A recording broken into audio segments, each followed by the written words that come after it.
Hi, Donovan Woods here. Hey, it's me, Tom Power. We're here to tell you about our brand new podcast. It's called The Big Five. So, Donovan, what is The Big Five? Yeah, exactly. What is The Big Five? That's what The Big Five is all about. Every week, Tom and I will sit down with a special guest and dive into new topics, debating things like, what are the Big Five farm animals? The Big Five types of hat? The Big Five guys named Paul? Martin, Revere, Mezcal, McCartney, John Paul II. The debate is settled by a listener from somewhere across the country. It's like a game show. It is a game show. The Big Five, available now wherever you get your podcasts. So you're running out of closet space. The good news? You don't need to stop shopping. You just need to start selling with The RealReal. The RealReal is the world's largest and most trusted resource for authenticated luxury resale. Whether it's that mini bag that can't even fit your phone or those boots you never fully broke in, The RealReal handles everything from photography and copywriting to shipping and pricing. So you can just sit back, get paid, and make room for things that actually feel like you. And with 10,000 plus new arrivals every single day from top designers like Prada, Celine, Louis Vuitton, and Loewe, all for up to 90% off retail, you're bound to find something perfectly on brand to fill that extra closet space with. Plus, this May only, you can get an extra $200 to shop when you sell for the first time. Make room for what feels like you. Go to therealreal.com to start selling and get your extra $200 to keep shopping at therealreal.com. That's therealreal.com. Terms apply. Frequency Podcast Network. Stories that matter, podcasts that resonate. He's in the building!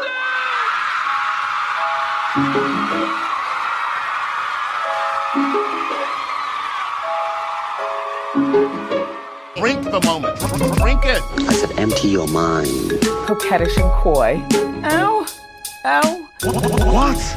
And there's people that are dying. The wickedly talented. More than great. It was historic. Crack is world. Oh, good for you. I have to apologize. One of the hottest. Hello and welcome to The Reheat, a podcast that re-examines the spiciest celebrity news and scandals of yesteryear and asks, how would we react to the same events if they'd transpired today? I'm your co-host, Sarah Sahagian. And I'm your other co-host, Sadaf Hassan. This week, we are talking about one of the great supporting characters of global sport, the WAG. Oh my God. Because I know. Me and Sarah are very excited about this. Now, World Cup season is not just about football or soccer, or honestly, whatever you call it. It is about national heartbreak, okay? Men crying in the grass, also being intensely homoerotic and slapping each other's butts, which we also love, and crucially, the hot wives and girlfriends. We're going to discuss what this term means, how it became a whole tabloid industrial complex, why Victoria Beckham is basically the Beyonce of WAG history, which I also love, the many scandals, the reality shows, the style, the sexism, and who to watch during this current World Cup. Now, before we dive in, Sarah, tell me, how did you discover your first WAG, and who was it? Okay, so I think for a lot of millennial women, your first WAG was Victoria Beckham, right? Yeah. Because you knew who she was from the Spice Girls.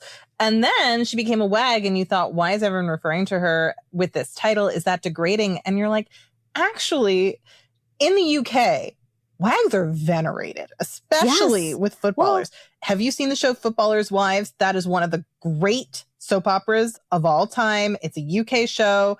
Literally, a woman accidentally sets her boobs on fire. This is a thing that happens at her bachelorette party. So I am obsessed with WAG culture. I think it's so endearing. It's a category of celebrity that I wish we had more of in Canada. We have some WAGs. I wish we had more. Like, WAGs bring so much joy. What about you? How did you discover WAGs?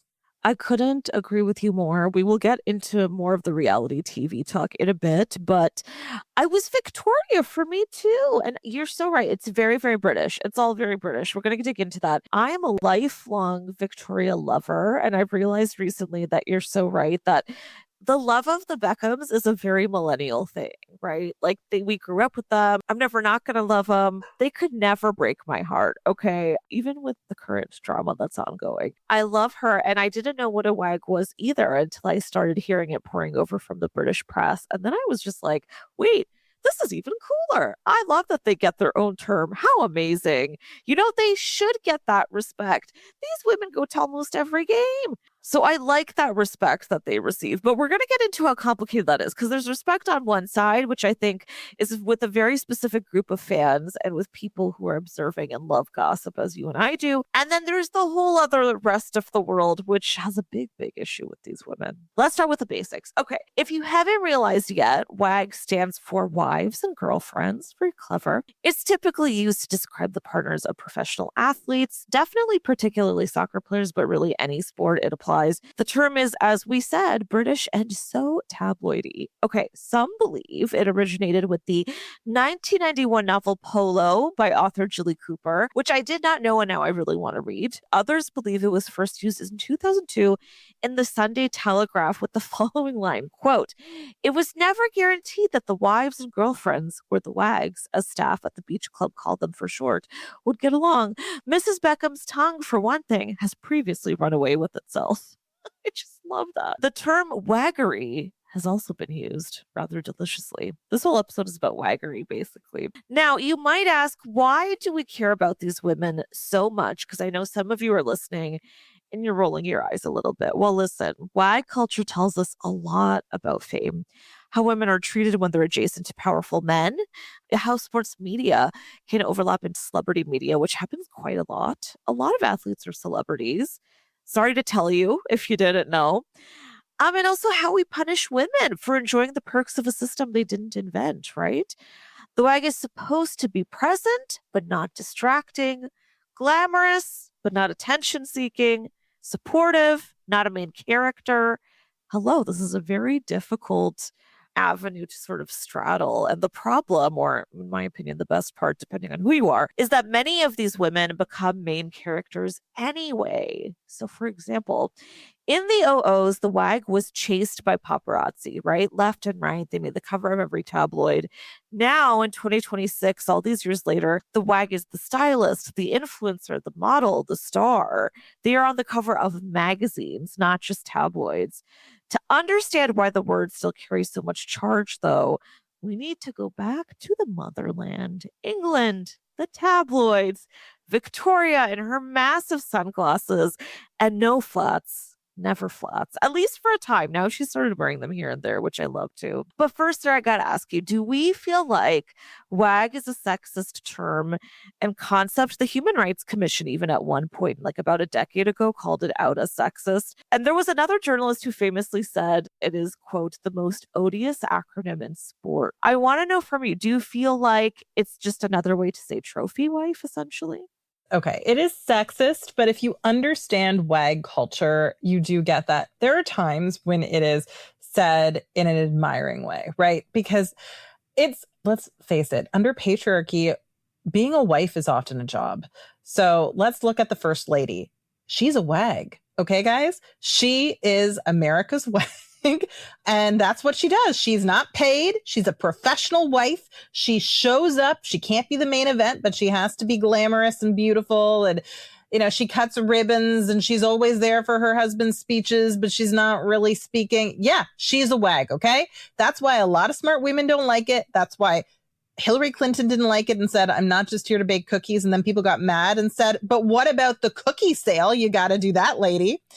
So historically, women have been WAGs. And that's why I don't hate this term that much, because yes, is it sexist? Sure. But so is being a wife, the way it's historically been conceived of.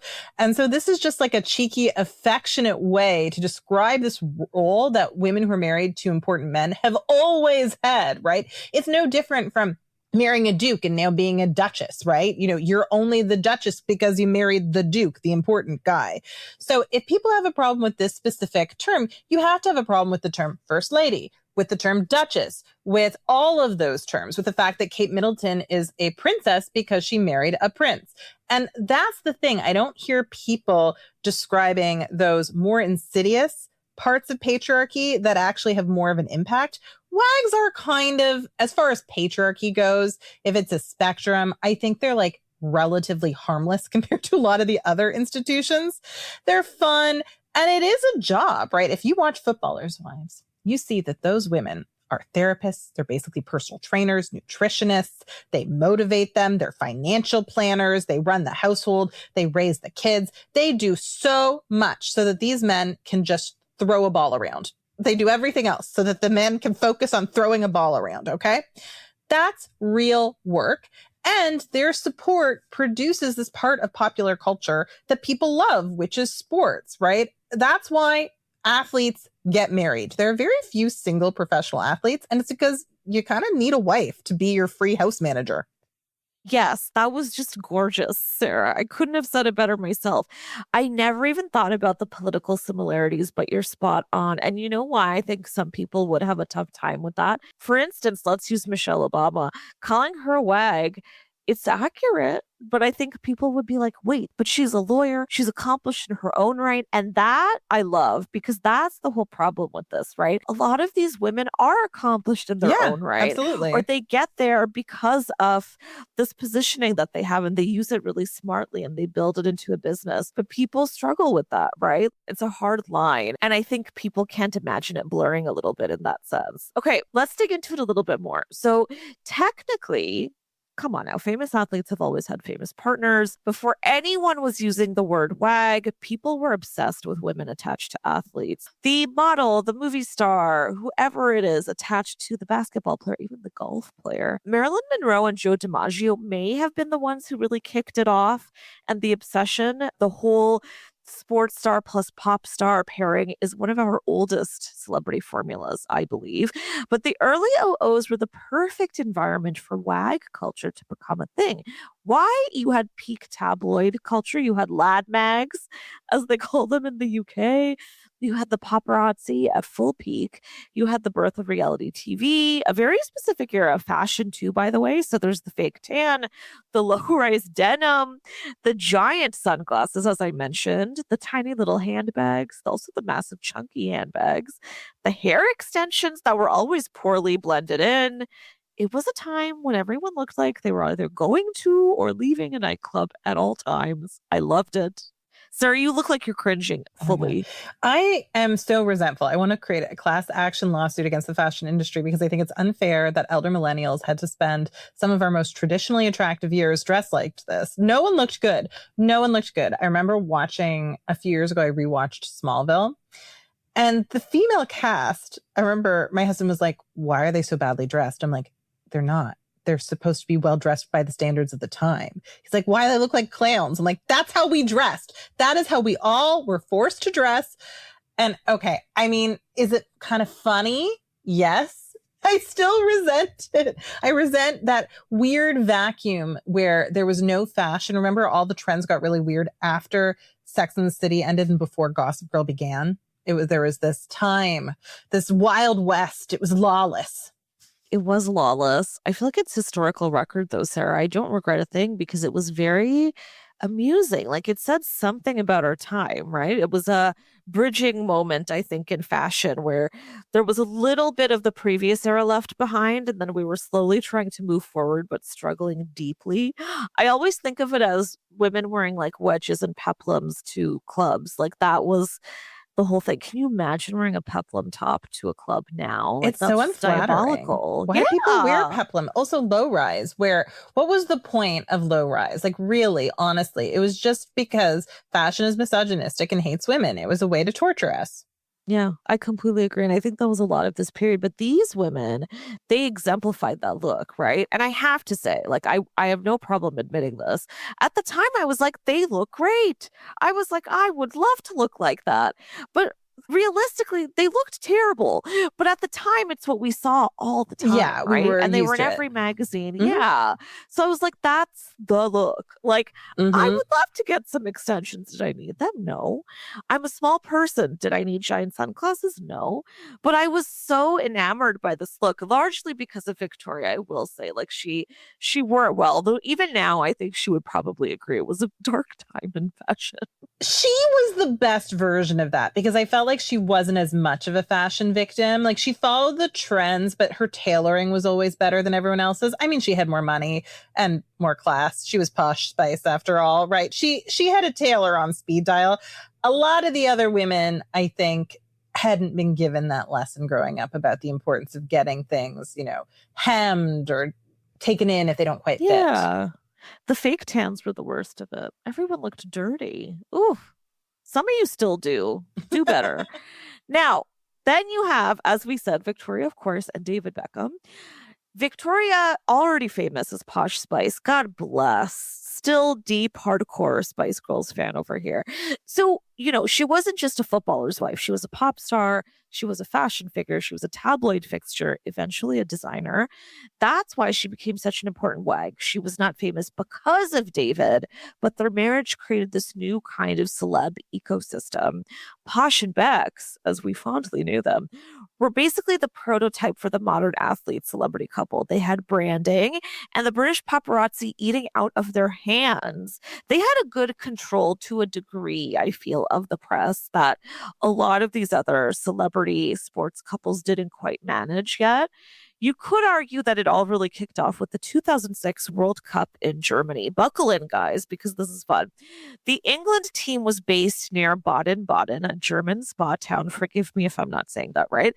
The players were there to play soccer. Meanwhile, the wives and girlfriends were there to support them, of course. And, what else were they going to do? They were going to shop, go out, drink, dress up, be photographed, generally exist in public while hot and rich. And good for them. Good for them. Naturally, the British press lost its mind. Now, the core cast included Victoria, of course. I'm going to hit you with some other names. Cheryl Cole, who at the time was Cheryl Tweedy, and she was with Ashley Cole, another icon. Colleen Rooney, Alex Curran, Abby Clancy, Carly Zucker, Nancy Dell'Olio, and so many more. It was essentially Sex in the City, but everyone's boyfriend had like a hamstring injury. That's how I look at it. That's amazing. That's so good. Right. The tabloids framed this as a literal circus. There were stories about shopping sprees, endless night outs, dancing on tables. Of course, then rumors sprinkled in that some of these women were talking to other men. You could never chase the infidelity rumors if you tried. And now here's where the Yoko-esque sexism comes in, which, one day we'll do a whole episode on Yoko because I just resent that entire... Yeah, that whole narrative, yeah. Yeah, that narrative.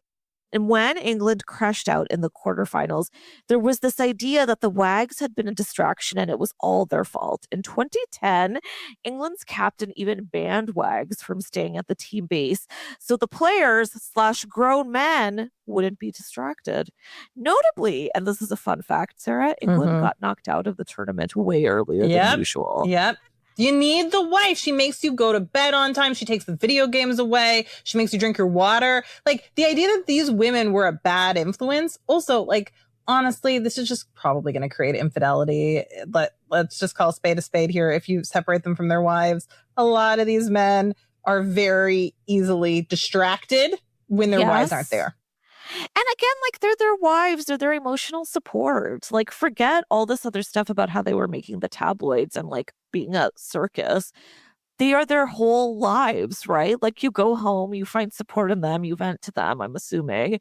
You find that support, you get to have some tension released, you have dinner together, that's your life. But, I mentioned this in previous episodes, but as a journalist, I can say this. It's a confirmed fact that many, frankly, I would say majority of athletes do cheat. That's just part of how it goes, especially because they're going from city to city, sometimes country to country. If you're not positive about what's happening there and you just trust these old boys, whether they're in basketball or baseball or soccer, I can tell you right now, these are not faithful men. No, I know a lot of people who are in opera, and that is not as sexy by modern standards, although I find opera very sexy. And those men cheat. So if those men are cheating, these opera stars, that the soccer heroes are also cheating. But what's interesting, another just element of the sexism here is the captain's banning the Wags, but that means he's banning the players' children as well by default. So what, the women just have to solo parent for as long as the World Cup is on? Good point. I think in so many ways, this ban exposed so much of what the reality was, right? That these women are exclusively taking care of their children. Most likely, they probably also had nannies. They could afford them. And there's this idea that all the women were there for was to party. That's what this reduces them to, right? I find it so foul. And also, it treats the women like they're the children, right? They were just living their lives. What do you expect them to do? They are in this little town in Germany. you don't really have anything to do but like sit at home and watch a movie, if anything, or you can go out and live your life and have fun with all these other women who are the only people you know in town. Like, it's ludicrous. Anyway, here's another little anecdote that's going to piss you off. So former Manchester United captain Roy Keane, some of you will know that name very well, had even lashed out at Wags during the team's trophyless season in 01 and 02, claiming the team had, quote, forgot about the game, lost the hunger that got you the Rolex, the cars, the mansion. When he later became manager of Sunderland AFC, he complained about how hard it was signing players, as he believed the Wags insisted they all stay in London. He said, quote, if someone doesn't want to come to Sunderland, then all well and good. But if they don't want to come to Sunderland because their wife wants to go shopping in London, then it is a sad state of affairs. Unfortunately, that is what is influencing a lot of footballers' decisions. Priorities have changed for footballers, and they are being dictated by their wives and girlfriends. This pisses me off to a massive extent because, again, I can understand why a wife would be like, I want to stay in my home where I have lived forever and where what is like the center, the metropolitan area in this region. It's like if we were based in Toronto and you're asking us to go to, I don't know, St. John's. Well, I would like to stay here where my family is and where my kids grew up, et cetera, et cetera. It's a lot. Like, we expect these women to just pick up and go. When I was, I spent the summer in China a couple of years ago, and I met a woman who was from Argentina, but she was a WAG in China because they have a football league there, and her husband played, and he'd also played in Japan. And this woman was just constantly expected to move. Now, her life was nice. She had a good life. Her husband was playing. And so she was kind of, I think they might have had a rule, like the coach might have said, like, you can't hang out with your husband the day before the game or something, because she was with her daughters at a gourmet burger place with her guide/translator who was with her, who I initially thought was her husband, but was not. It turned out not to be her husband. It's like, oh, that's your husband. She's like, no. The team has hired him for me to act as my husband and help me with my children. It was really kind of bizarre. And so we were chatting, and she said, yeah, it's really hard. My daughters are constantly being sent to different schools, different countries. Like, we meet great people, but yeah, you can't put down roots. And, you know, if I want to have another baby, then all of my kids are going to be born in different countries, which just like, there's nothing wrong with it, but it feels a little weird and disorienting. So they do sacrifice a lot. And that's just the one WAG I met, the one WAG who seemed like she was overall relatively happy. So I'm sure there are horror stories if you're married to a man who's not nice to you. Yes, and mind you, that's in China, right? And the Western tabloids and the Western media space is so much crueler.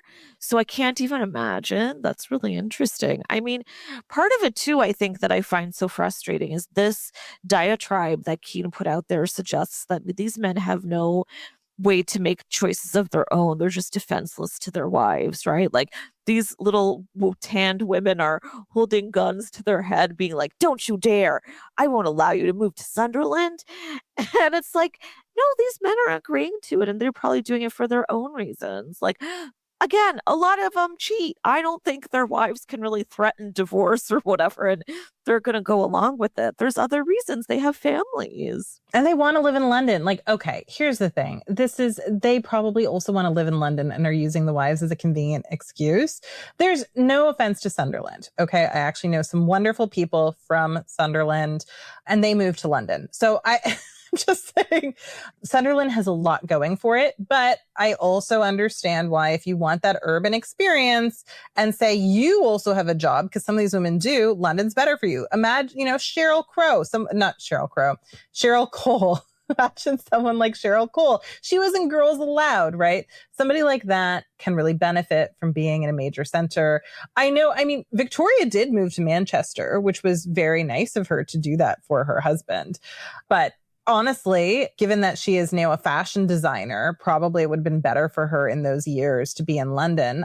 This is just sexism. It's just sexist. And I hate it when people think the only reason why people don't want to live where a prestigious team is, that's kind of in a city that's not, I don't know, highly sought after, is the wife. Like, men also like to shop and go to buy sushi at nice restaurants. Like, men also like those things. I completely agree, especially these men. Yeah. Yeah, I'm so with you. I think it's just the most nonsense thing I've ever heard. Now, the wags distracted the players narrative was convenient because, as we've said, it shifted attention away from the team's actual performance. Because dare I say, them losing might have a lot to do with how they're playing.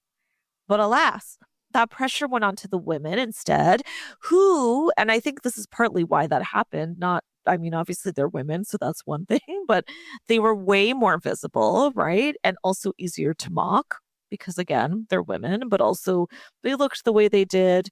You could write them off as being frivolous. So it was easier for the press and for fans to say it's their fault, leave them at home. Now, a lot of the coverage was dripping with contempt also for working class women who had money and were spending it in ways the press considered tacky. A lot of journalists at the time were saying, God, these women are just spending all the team's money, all their man's money. How disgusting. And that's also so reductive, right? Because that's again assuming that any money that a man brings home is entirely his. Like, if these women are not working, and at the time it was a different media space, they couldn't all become entrepreneurs in the way they can now, yeah, and influencers. So at the time, it's even now though, it's ridiculous. I resent that even when we talk about a housewife, for instance. My mom was a housewife. That didn't mean that the money my dad brought in was entirely his. It was both of theirs. I find that disgusting.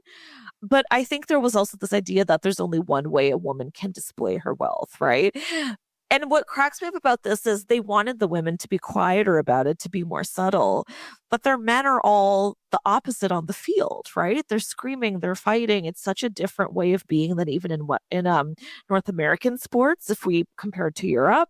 So I just find that also to be very unfair. Well, it's also like they didn't want them to leave the house because they're expected to show up wearing Gucci or whatever, just to show like my man takes care of me, right? Like if they showed up wearing like Topshop, everyone would be like, what's happening? Is his salary too low, or is he mean to you? Like, what's happening? So they expect them to show up looking put together in trendy, expensive designer clothes, but then they don't want to see them shopping. It's like, be invisible when you're not at the game, right? You can't go and enjoy yourself at the mall. You can't go to a fancy restaurant with your friends and have a girls' night. Like, that's what I find really sexist, is that they're only supposed to exist when their husband is playing.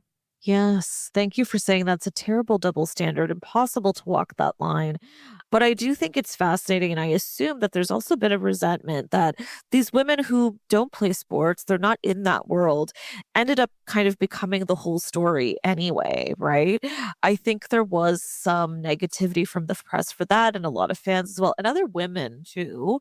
Sarah, I want to know, are these women making a mockery of the sport? Should they be at home reading?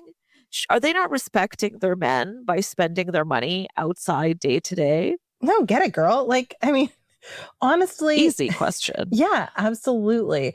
Here's the thing. They're expected to do a lot of things for their husbands. They have to be at every game. They have to support him even when he sucks and is not playing well, right? You have to be the emotional support. It's all about his career, even if you have your own, right? Like, let's not pretend that David Beckham was supporting Victoria the way she was supporting him when he was still playing football. Let's not pretend, right? We know how it went. They had to put up with cheating rumors. They had to put up with actual cheating. And so the least you can do is let your wife buy some fancy clothes and go out for sushi with her friends every once in a while. Like, the least you can do, especially if you have the money. Like, I honestly think that if you get married, and the law is on my side about this, you pretty much owe it to your partner to share your lifestyle with them, especially if they're good to you and they are a nice partner. If they're not, then just divorce them. But if they're a nice partner, you owe it to them. So I would say the same thing for like a chiropractor with an upper middle class income, right? If his wife wants to go and buy a new dress from Banana Republic for the barbecue on the weekend, go for it. Go for it. So this is just that on a more affluent level. Yes. And very much in the public eye, right? Because if you're getting the Banana Republic dress for the barbecue on the weekend for the chiropractor picnic or whatever's going on, Nobody's there to judge you apart from the other wives and husbands who presumably understand because they're in the same ecosystem. The only difference with the WAGs is they are on such a public platform. And so you're spot on. Like, if we took the press out of it, if we took the fans out of it, I wonder would these women get even a fraction of the criticism that they do now? It's so unfair.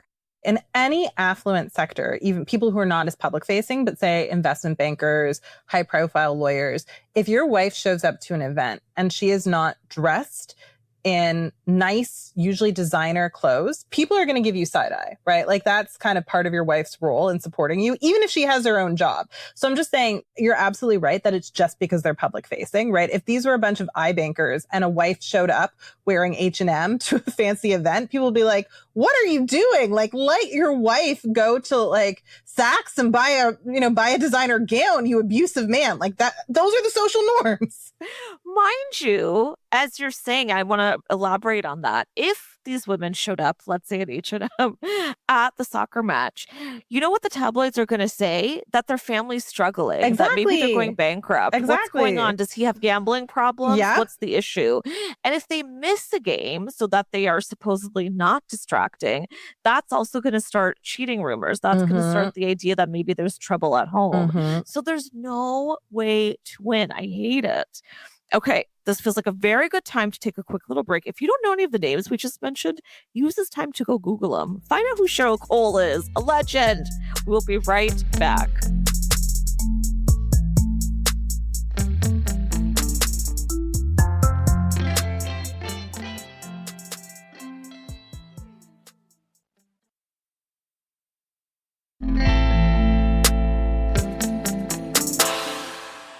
And we're back. Now, you know what I want to talk about? What I always want to talk about, and so does Sarah? Victoria Beckham. Let's go a little deeper, okay? She's interesting because she both defined, and I guess you could say in some circles, escaped WAG culture. We're going to get into that in a second. But on the one hand, she's the ultimate WAG icon. She had or has the footballer husband. I don't think those boys ever really leave that label, right? Especially David.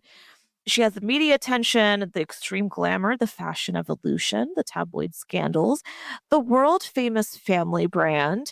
On the other hand, she was never only a WAG. We talked about this. She's Posh Spice. She had her own fame, her own money, a very big cultural footprint that is global. And eventually, she reinvented herself as a serious fashion designer. That is what we call range. We love you, Victoria.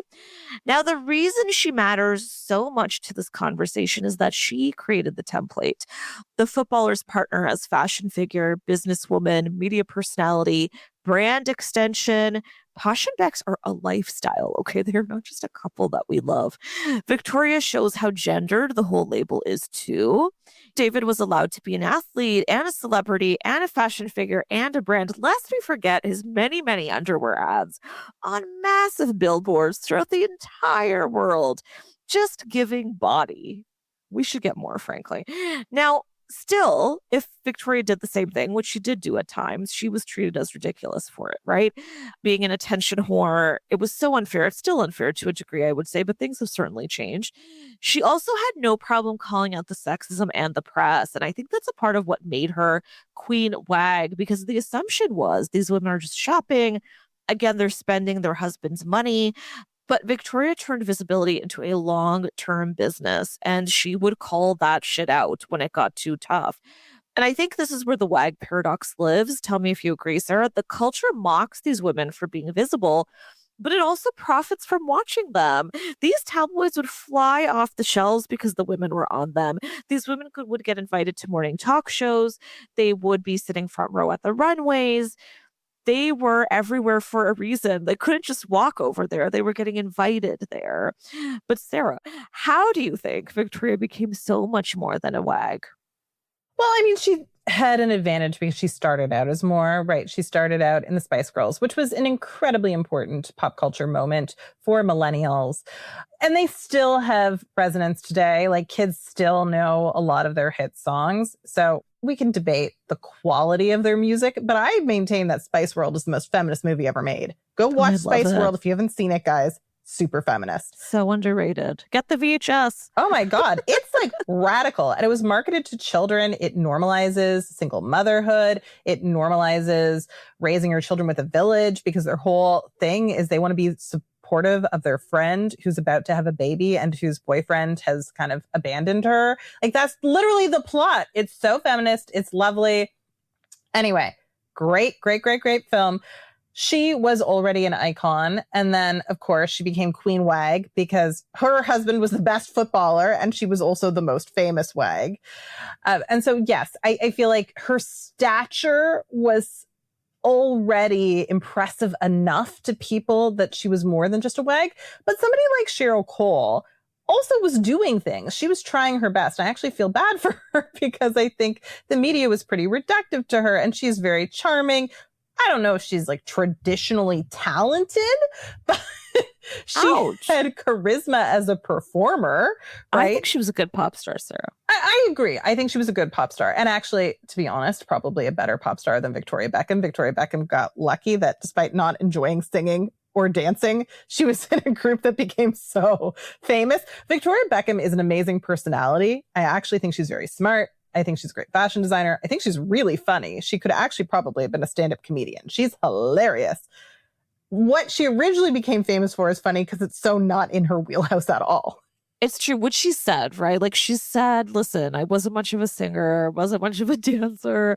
She's always owned it. This is such a fun comparison, though. In another world, in the UK, you and I have a podcast where we talk about all the European celebrities, which I would love to do. I love that. But Cheryl Cole, I'm obsessed with, because I think you're so right. Like, she can sing. She has talent, but she always struggled to move forward on her own. But Girls Aloud was a whole thing, guys, if you're not familiar. And I find her very charming, and she's also quite funny. And she's continued to have mostly a hosting career, and she's been a big socialite still to this day. But yeah, fun comparison. Yeah. So, I mean, I guess Victoria just got lucky in that she was already famous, to answer your excellent question. So, well, let me ask you this, though, because what I also find interesting about Victoria is she and David are still together. A lot of these women and their footballer men are no longer together. And I'm referring to the Baden-Baden crew, but also just generally that era of OO's women, whether it was in England or anywhere else, a lot of them are not together anymore. And I think that's also the thing we believe whenever we see a new relationship kicking off wherever it is, even if it's Taylor and Travis, right? There's this idea that, oh God, well, they're never going to last. They're dating an athlete. Surely he can't commit to one woman. Don't be silly. So what's interesting about Victoria and David is not only have they both stayed this huge, massive business and brand, they're still together. And I think that kind of adds to how she's sort of escaped the label of wag, right? Yeah, because Victoria Beckham, if you are, honestly, I feel like she is so good at being a wag, in addition to being a great fashion designer. But she's that solid, stable person. She seems like a really good mother. I don't care what you say, Brooklyn. I feel like she seems like a good parent. She seems very practical. She seems supportive, but she understands how to get through a crisis. They've been through a lot together. And that kind of steady presence, honestly, is what you want in a wife. This is why most successful men have great wives. It would be great if women could have spouses like that. A society has not really gotten to the point where very many women have spouses like that. But I get it. Why would David Beckham want to leave her? He can't do better than Victoria Beckham.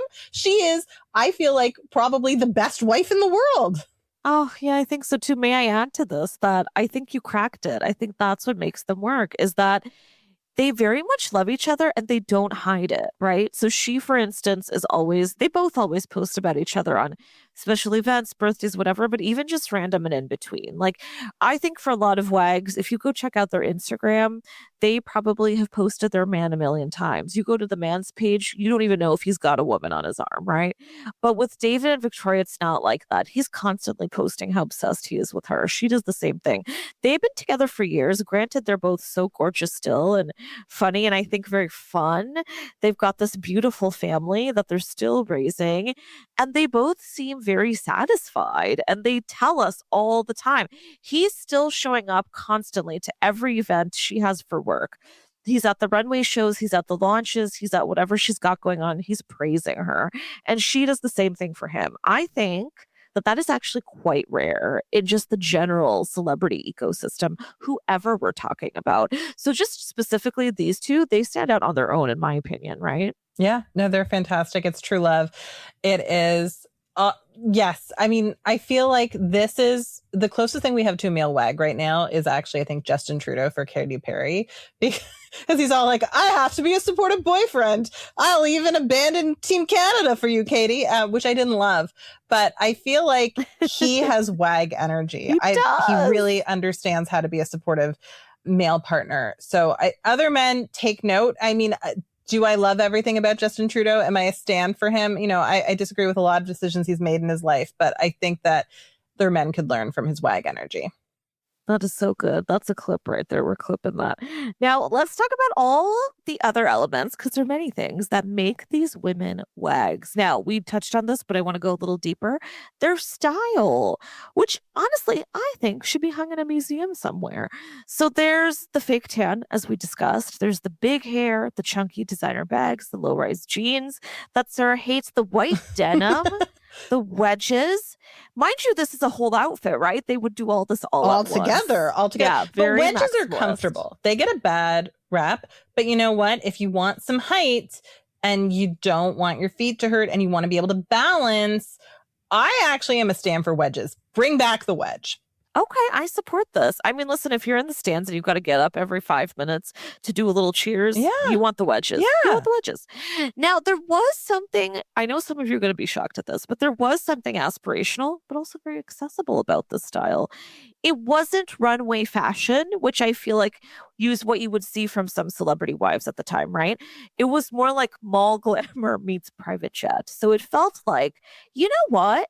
I could go get like a chunky Coach bag and emulate this. I could go get some shitty, greasy extensions, because frankly, a lot of these women didn't have the best extensions going on. I could go get a basic tan and I could emulate this to a degree. You know, the whole point is, this is not what I feel like their look was saying. I have money now and I want you to see the receipt. Like, that was the look, right? It was the opposite of quiet luxury. This was the era of conspicuous consumption. Logos were everywhere. Yes. And it's what classist people would refer to as new money, right? And listen, athletes, there's a lot of the issues people have with wags is really classism. It's not just sexism, it's intersectional, because most wags, unless like they're married to somebody whose father was also a professional athlete, or, you know, a rich kid who somehow was really good at soccer, most of them are new money, right? And the world doesn't like to see new money, especially the powers that be. It's something we find tacky because, I mean, really, at the end of the day, the patriarchy doesn't really want there to be that much social mobility.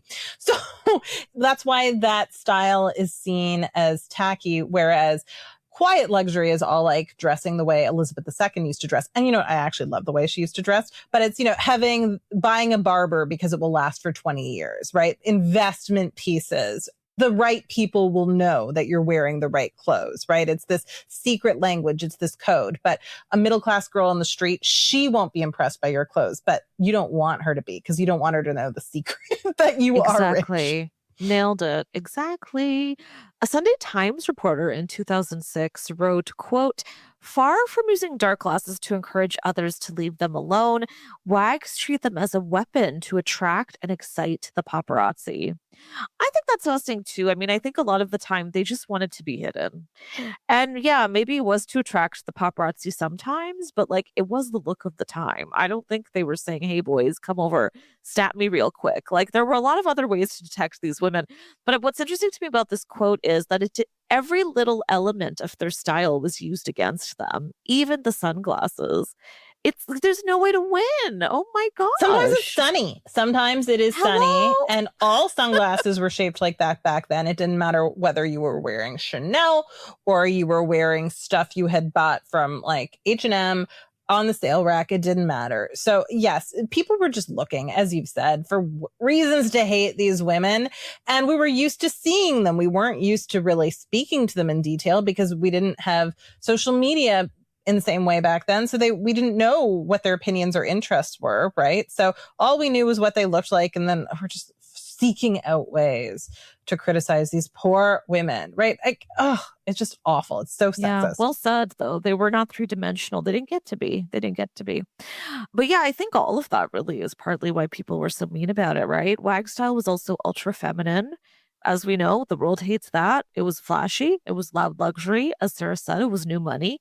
The modern wag isn't just photographed by tabloids, though. Like I said, she's on magazine covers, but she's also curating herself online. She's got her Instagram to think about, her TikTok, all these different elements, their blogs.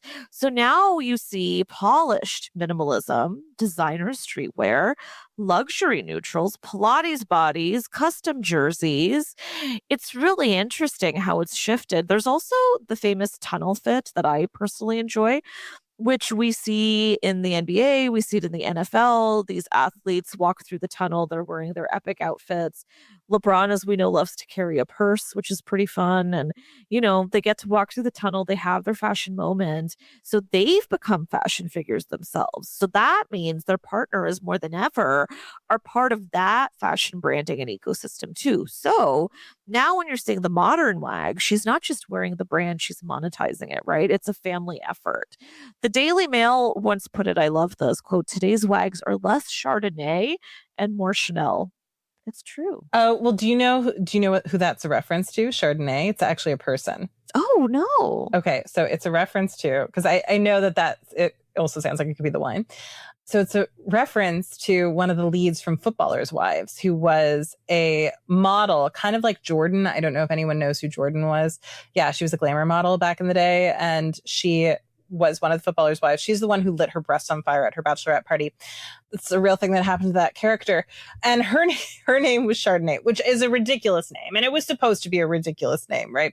And that character became iconic for it was a brilliant satire of wag culture because, everything about her, like she was obsessed with shopping. Like at one point they tried to get her to go to therapy after her breasts get burned. And she says, the only type of therapy I do is retail, right? She has this literal fairy tale wedding where she plays Sleeping Beauty and the footballer she's marrying has to revive her. She pretends her mother-in-law's baby is hers. This is another thing that happens. So she's like the ultimate parody of what it would be to be a ridiculous wag with this dramatic secret life that you're hiding, right? This tabloid fodder. Anyway, that's why they're saying less Chardonnay and more phenomenal. Chanel. Very good double entendre, Daily Mail. I didn't even know that. I love that.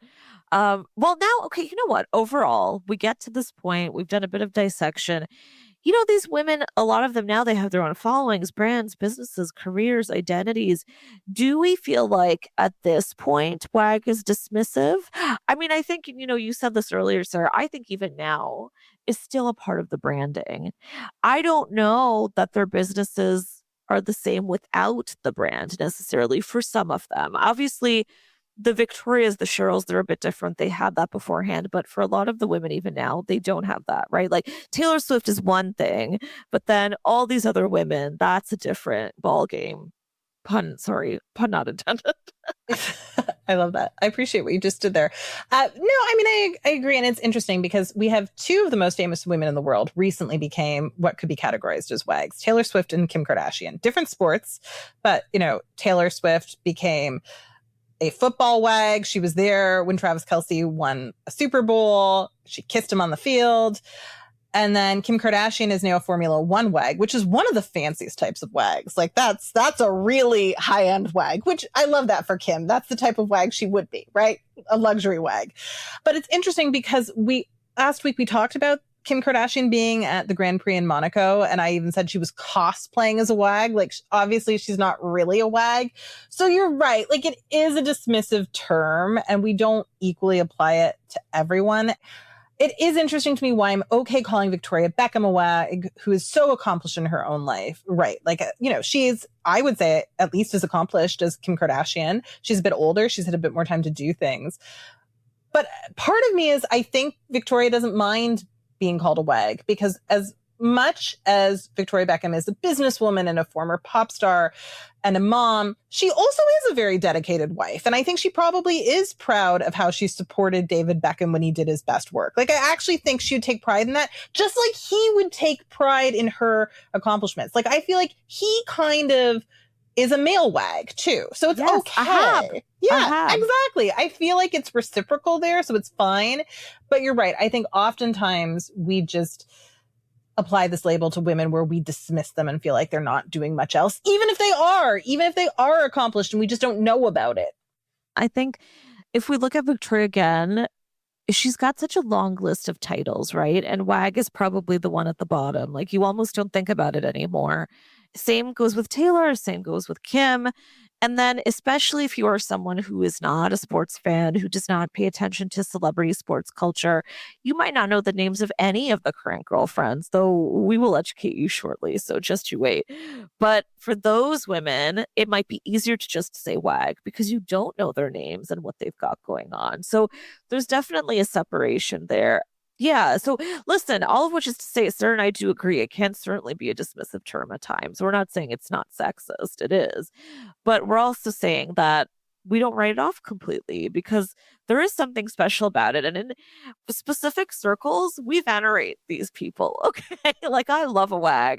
It is hard to be a WAG. Okay. So I hard. could never do it. Yeah. Cookie Johnson, my heart goes out to you. Actually, Cookie Johnson, she's an all-time great WAG. She pre-exists the term, but guys, look up Magic Johnson and Cookie Johnson. Their love story is beautiful. She did a lot to support Magic. He admits that he wronged her at points in their lives, but he has atoned. She's now a fashion designer. You can wear her jeans. They have a beautiful family. Anyway, sorry, that was just a shout out to one of my favorite WAGs. Can I shout out one of my favorite WAGs who is having the best moment right now? Angela Oakley, who is married to Charles Oakley, who used to be with the New York Knicks. She is currently a Real Housewife of Atlanta. She's phenomenal. She's just wonderful. She's so funny. She's accomplished. She's just the best. And they have such a fun relationship. Charles is so fun on his own. If you don't know who Charles Oakley is, go look into him. He even got banned from a stadium for a bit. He, you might have noticed, was at the recent big New York Knicks win, and they were both there together, and it was such a joy seeing them together.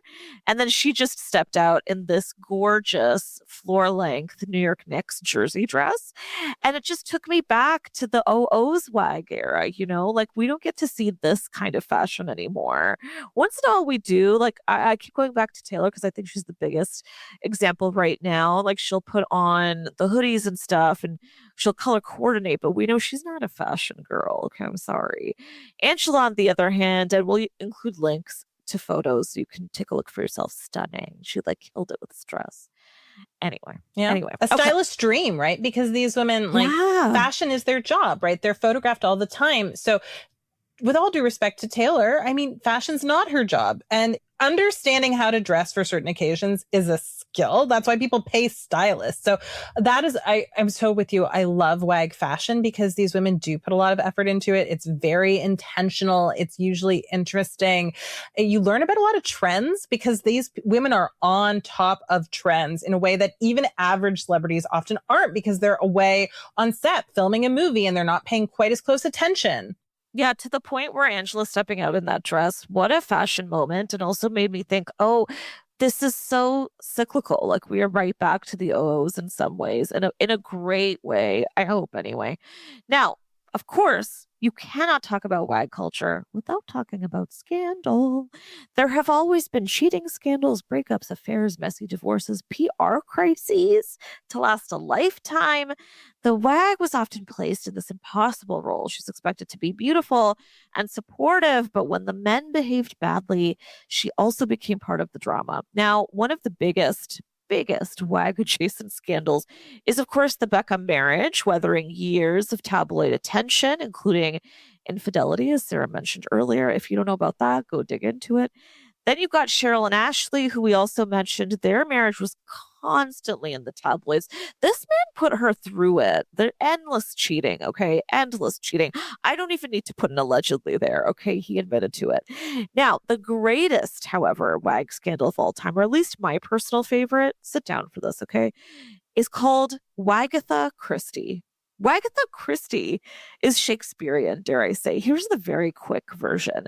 Colleen Rooney, wife of rowdy English footballer Wayne Rooney, suspected that someone who followed her private Instagram was leaking stories about her to The Sun. This actually wasn't even that long ago.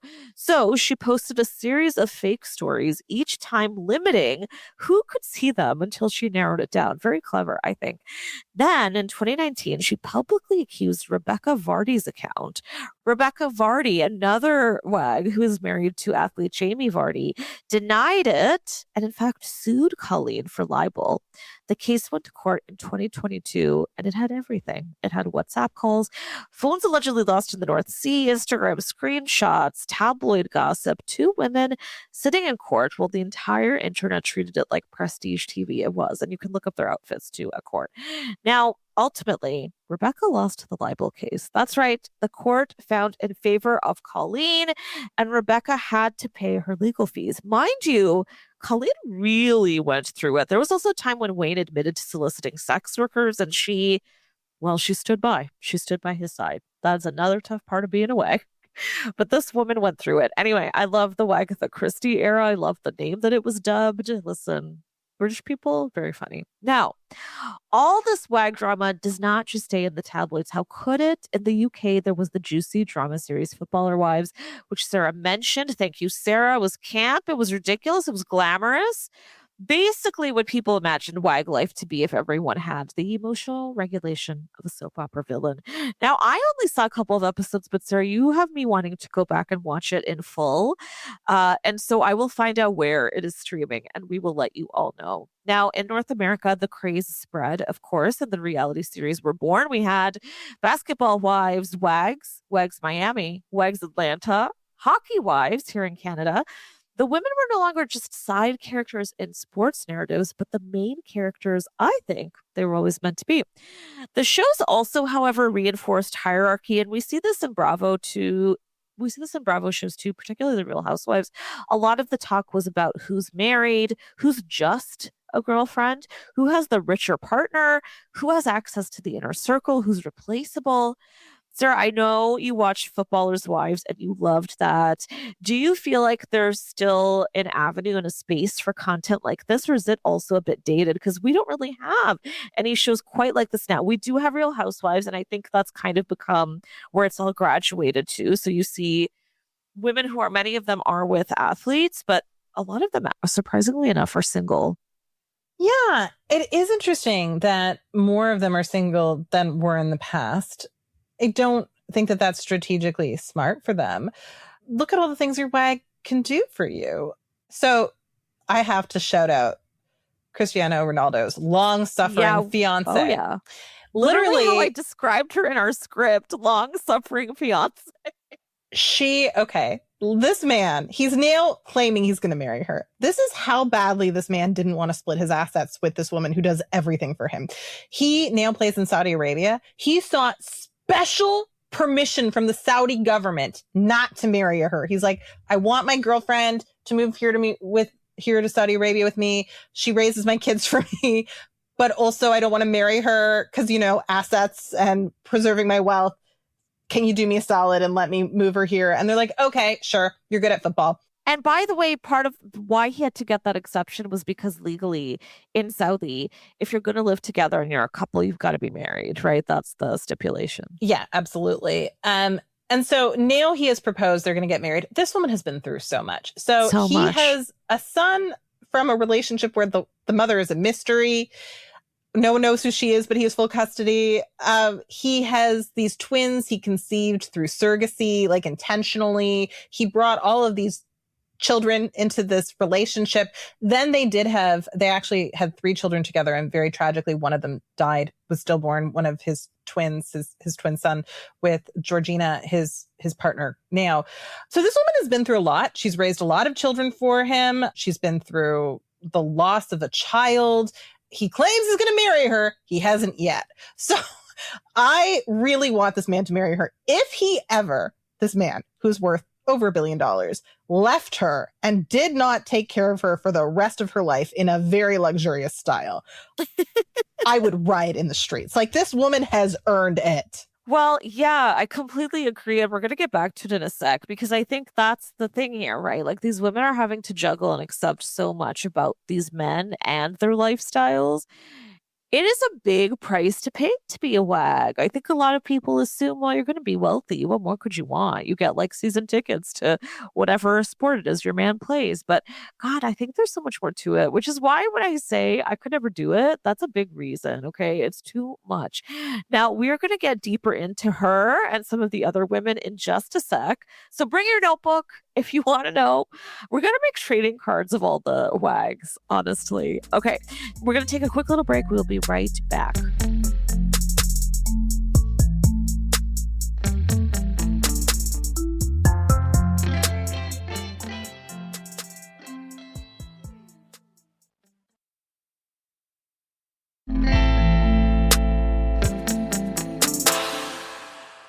And we're back. First up, we're going to start with Georgina Rodriguez, who Sarah wonderfully introduced and who I also consider very long-suffering. Again, she's with Cristiano Ronaldo, probably one of the most famous soccer players ever, right? So that, of course, makes her one of the most famous wags in the world. Now, I do want to say for her part, she's a model. She's a very successful influencer. She's a mom. She pumps out content left and right. I think the way to describe her is like she really wears the wealth, right? Like she has diamonds, she has private jets, she has couture. The pair even met in a Gucci store. Okay. That I'm obsessed with. I love that. That's such a great meet cute. That's so right? great. Right. And she does have a massive rock, by the way. He did get her like a big piece for her hand, and I'm sure it's heavy. I don't believe he's ever going to marry the girl. And if he does, I fear it will only cause a massive rift in the relationship, which I have to assume is not easy. Like they've been together for a while, they've been through a lot. The fact that he can't just give her this one thing, I can't imagine that it's easy, smooth sailing in their household. Now, I do want to say though, she's doing just fine. And there was even a great story in Fortune recently about how well she's doing, which you will find in our show notes. She has a multi-million-dollar brand, okay, that she's built. And it's not just through modeling, but a bunch of different business ventures, through TV, also through social media. Like she has really capitalized on the moment. And a lot of people judge her for that. But again, we love that because this woman is making it work for herself. If one day this man finally just cuts her loose, which I feel like is what he wants to do, she is going to be so set. She's going to be so set for her, for her kids, her grandkids. Yeah, I agree with you. He's going to leave her. I think it's a case of like, it's basically like sleeping with the nanny. Like he kind of treats her like the nanny that he got this woman. He's like, well, I need a mom for my kids. Found her. She's also beautiful. I'm sure he thinks she's gorgeous and is attracted to her. But like, I don't know. If she were my friend, I'm a little bit alarmed. Like, this is not the life you would want for your friend, your sister, your daughter. Like a man being like, I'm using you for free childcare. Yes, he gives her diamonds, but this woman is savvy. She's beautiful. She was shopping at Gucci. She could have married another billionaire who would actually have married her, right? Like, well, that's the fun thing, right? Like, she could move on to another billionaire, at least a millionaire. A lot of these women probably could. And I will say, I have to imagine it's also really isolating living in Saudi, which is also a very problematic place to live. So I can't imagine that's really thrilling for. She sacrificed a ton. I also find it interesting that sometimes it seems like a lot of these athletes operate on that political sense of family values where like, I gotta have a wife, I gotta have a girlfriend, because then people will love me more. But it's like, I don't think it works the same way for athletes as it does for politicians. Like, yeah, for your prime minister or your president, you want to see that so you trust them more. I mean, I don't know that I agree with that personally, but a lot of people feel that way. I don't think we really need to see that in our athletes. So I would like to say to Cristiano, we don't care. If it's not working, leave her alone. Now, another gal I want to mention, and she's also way, way up there, maybe even a cut above Georgina. I don't want to upset the sports fans out there. Antonella Roccuzzo, and I hope I'm saying that right. She's Lionel Messi's wife. Speaking of one of the greatest all-time footballers. She is basically WAG royalty, but in a very different way from Victoria and Georgina. She and Messi were actually childhood sweethearts, which I love. They got together again years later when they lost a mutual friend. Oh, I love that. I love a second chance romance. Me too. And over tragedy. Like they were taking care of each other. And it was also after Messi started to become a soccer star, which I really love. So to all those naysayers who think these women are all gold diggers, not Antonella. And by the way, we support gold diggers here. Yeah, absolutely. Get out of here. Now, they have 3 kids. She's low drama. The fans love her. And I think that's partly because she's so smooth sailing again, right? Like she's very clean. There's nothing you can't love. Now, I got to give Canada a little bit of a shout out. We got a big old wag here. The gorgeous Cheyenne Jen. She is Alphonso Davies' fiance. She is a very notable influencer. She's beautiful. Davies is one of Canada's biggest soccer stars, and she has been visible in game day content a lot. She's also really pumping up the wedding content, which is so fun. Now, for the US, one of the biggest names is Chloe Ortolano. She's Gio Reyna's wife. She's interesting because she's a former soccer player herself, which I think is really cool. For France, there's Rima Edbouche, Ousmane Dembele's wife. She's Moroccan-born, an influencer, a fashion designer, very Victoria. We also have Esther Exposito. She's the star of Netflix's Elite, but she's also now dating France's Kylian Mbappe. And then in Mexico, we've got Fernanda Serrano, Santiago Inez's wife. She's an actress, a TV host, an influencer. We've also got Inez Garcia. She's potentially linked to dating Spain's Lamine Yamal. A lot of these women are like not fully out yet as wags because their men make it real hard. Okay. There's a whole world where people are just waiting to figure out who the new girlfriend is, which is really fun. Now, outside of soccer, we've given her a few shout outs. We got to mention her a little more here. The reigning wag may just be Taylor Swift, which is fascinating in itself, right? Because she is also the biggest global pop star of our time. And now she's happy playing kind of second fiddle to American footballer Travis Kelce, and for good reason.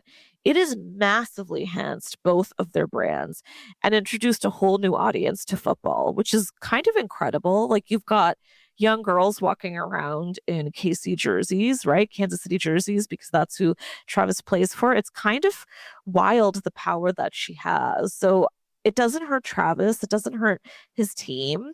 And for her, she got a whole album out of it. Not a very good album, but she got one. Famously, she's got a song called Wood, which is literally just about him and his wood.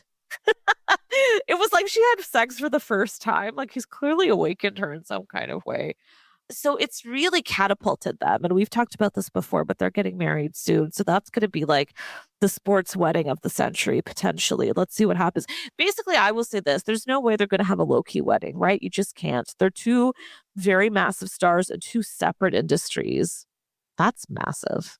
Yeah. And okay, I think the interesting thing here, and this is part of the appeal, I think, of being a wag, especially if you're a girl like Taylor, it's kind of giving off campus, right? Where you have a girl who's a musician, was kind of considered a bit of a misfit in high school, but she's super cute and she somehow doesn't know it.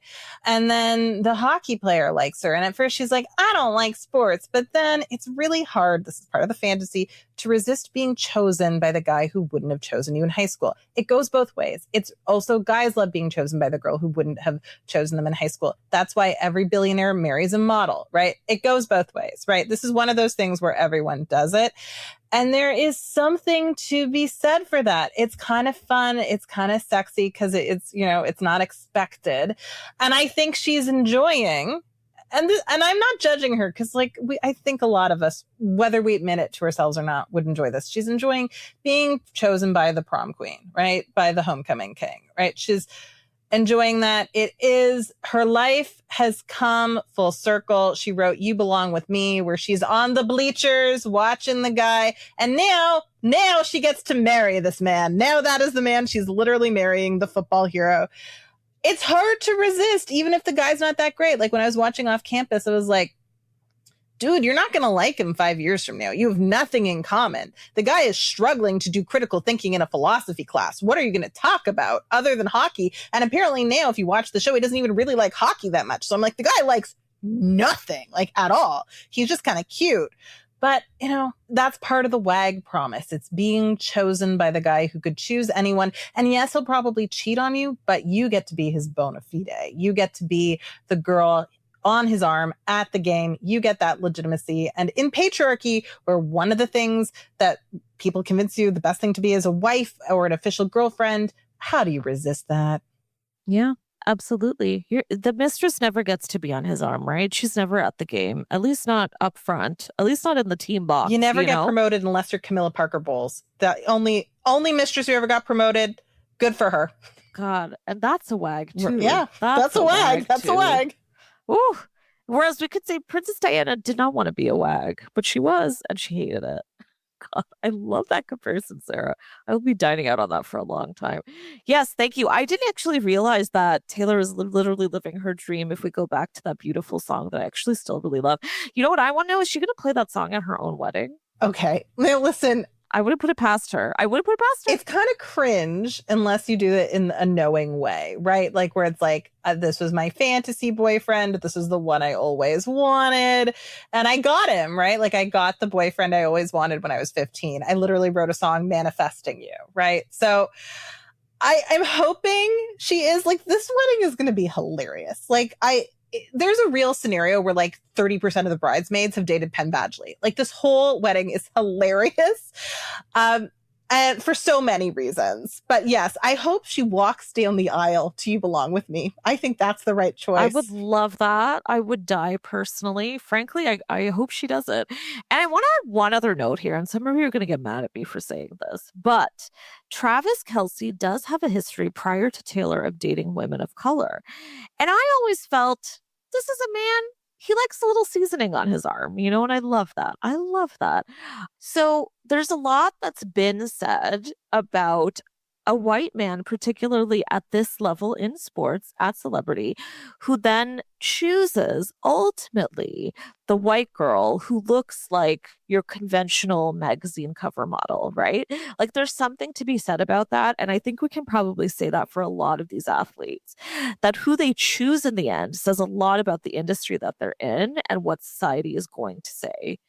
And I just want to put that out there because part of the drama around a lot of these men having mistresses is the mistresses often don't look like the woman they have on their arm on the outside. And I struggle with that part. And so I struggle with that a bit with Travis and Taylor. It also just makes me think, is there longevity for that reason? Is this what all these parties really want? Or is it ultimately about more publicity, better publicity, right? I mean, I think they have fallen in love with what they can be together as a whole. Yeah, and sometimes you fall in love with a relationship as opposed to falling in love with an individual. And that is, that can make people happy sometimes. Yeah. Look at us being so generous. Okay, let me hit you with a few more quick names. Okay, these are ones a lot of you probably know. So we've also got LeBron's wife, Savannah, his high school sweetheart. They've been together for, I believe, well over 2 decades. They're very cute. Gabrielle Union, who kindly has honored Dwayne Wade by staying by him even after his infamous 2013 infidelity and ensuing love child. I thought that I could never forgive him for this, and I really haven't, but I will say they do seem so in love, and he seems like a great dad. This is one of the rare couples where I'm like, okay, there was cheating, but I do like you together, and she seems really happy. I hope you are, Gabrielle, because you are a star, okay? Yes, you could have anyone. Now, some other memorable ex-couples include Tom Brady and Giselle. Whew. Ellen Nordgren and Tiger Woods. If you want to know more about that one, we have an episode. We've got an episode for you. Jessica Simpson and Tony Romo, and later Eric Johnson. Kristen Cavallari and Jay Cutler. Now, we know she suffered a lot in that marriage. Dear God. J-Lo and A-Rod, who at the time was one of my faves, and I really thought they'd make it, alas not. And then my personal favorite WAG match of all time, Mariah Carey and Derek Jeter. If you want to know more about that relationship, go listen to her song, The Roof, for more details. It is my favorite Mariah song, and it's just the best because she had to hide and go meet him, and they would often meet him on the rooftop of her apartment building so they could do it in secret away from her security team and everyone else. And Derek Jeter also a very infamous Lothario, shall we say, in MLB really has had quite the many ladies on his arm. We could do a whole episode on him, actually, Sarah. I wouldn't be mad about that. That would be good. Yeah. Now, what's interesting about this generation is that many of them are not traveling as a single pack. The Baden-Baden days are over. They're not all in one town being photographed outside the same bar. They're dispersed, they're controlled, they're image conscious, which personally I find a bit boring, but I am definitely still paying attention, okay? Sarah, do we think there's an unspoken assumption that these women deal with it all, including the cheating? How do we think the ones who are lasting? You have to be okay with cheating. As a risk, yeah, even I think like so. even if he's not too. actively cheating, and you have to be the type of person who feels like infidelity is not a deal breaker for your marriage. And listen, I actually think that we as a society treat infidelity like the only automatic deal breaker, and there are other things that can be just as damaging, if not more so, to your relationship. So you have to be one of those people who feels like you could get through anything. You have to be very committed to the idea and concept and institution of marriage, which I think David and Victoria Beckham are. I think they are very committed to the institution of marriage and to the idea that marriages work. And like, listen, that idea is not for everyone. It's your choice if you want to embrace that idea or not embrace that idea. But it's not going to work out for you if you don't see marriage as work, as a project, as something where you're going to have to make sacrifices for it. So all I can say is make it worth it. Like, make sure you pick one of the handsome, rich players. Yeah.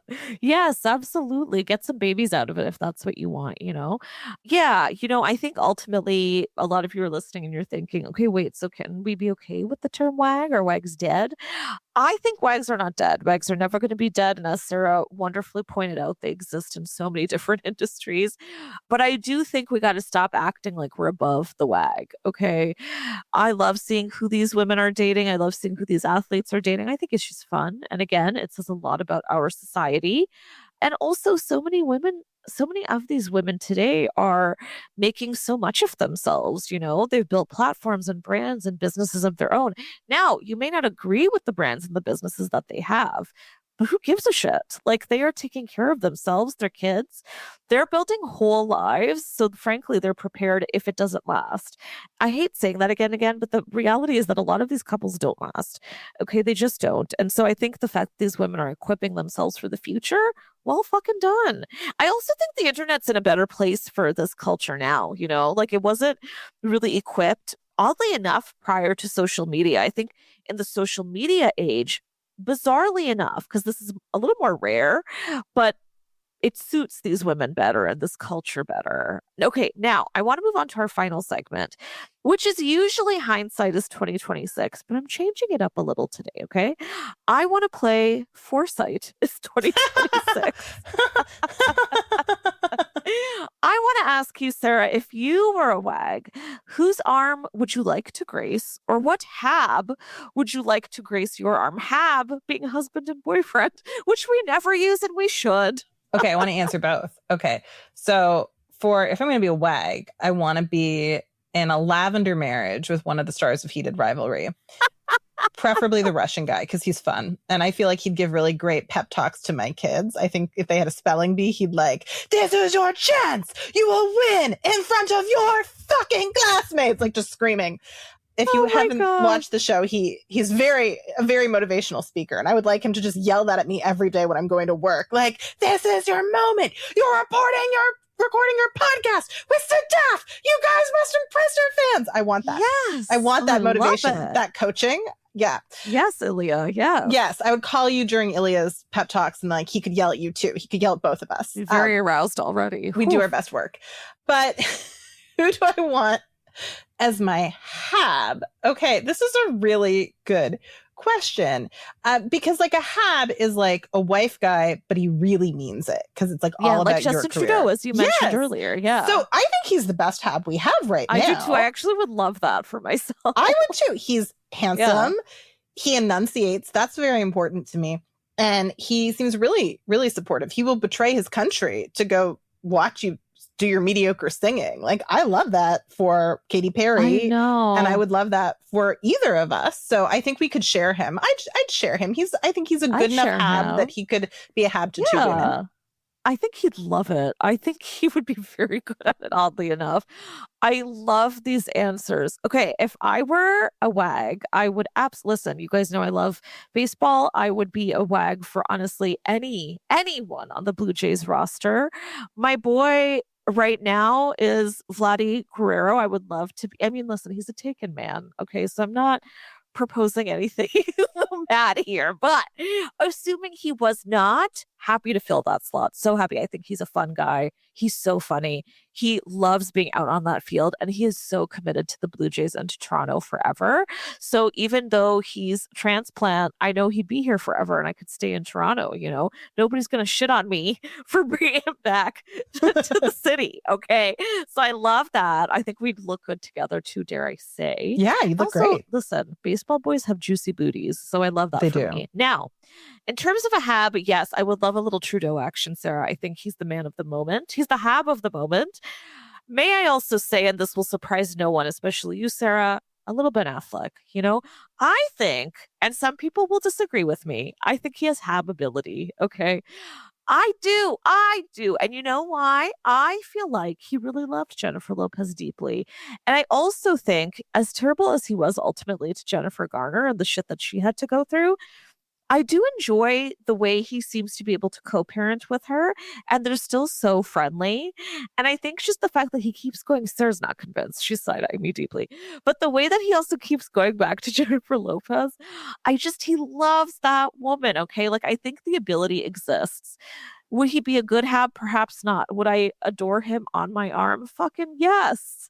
I want We'd have a better great for you, time. though. I know you do. Listen, I even in reality, I don't have good taste in men. So, you know, I can't assume that in this massive media platform, I would change. I would not. Okay. I am who I am, Sarah. I'm he sorry. wouldn't even take you to nice restaurants. He'd take you to Yeah, Dunkin' he Donuts. would. Okay. But you know, I love Dunkin' Donuts, and we're getting Dunkin' in Toronto soon. And I am so happy about Well, it. then maybe he would move here. Maybe there's a future for you. If we have Dunkin', like the Dunkin' would have been a deal breaker. know. But Toronto might be a good place for him. I think he's think filmed so. here, I believe, before. He Many often times. premieres movies at our film festival. Yeah. Okay, so this could work. I think you can make this happen. It would be hard. Listen, I got my work cut out for me, but God, would we have fun? God, would we have fun? We'd be on every tabloid, and that's the goal. Alas, this brings us to the end of this episode. What a fun time we just had. Thank you to all of you wonderful listeners. You can listen to more of The Reheat for free on the Seeker app. You can also find the show on the Frequency Podcast Network or wherever you get your podcasts. As the World Cup carries on, we may do a few more sporty episodes, so tune in. If you want to hear more from me, you can find me on Instagram at Canada Whore. Sarah, where can our listeners find you? Listeners can find me at Sarah Sahagian on Threads at the moment. We'll see if this continues. People there don't understand humor. It's different. You can also find me at Sahagian Sarah on Instagram. And if you really liked this podcast, and we hope you did, what's not to like? It's hilarious. Please rate, review, and subscribe so other listeners can find us too. If you would like us to keep growing, and this is something that we would love for you to do, if you want to contribute to our sustainability, please support us on Patreon at patreon.com/thereheat. And of course, thank you for listening.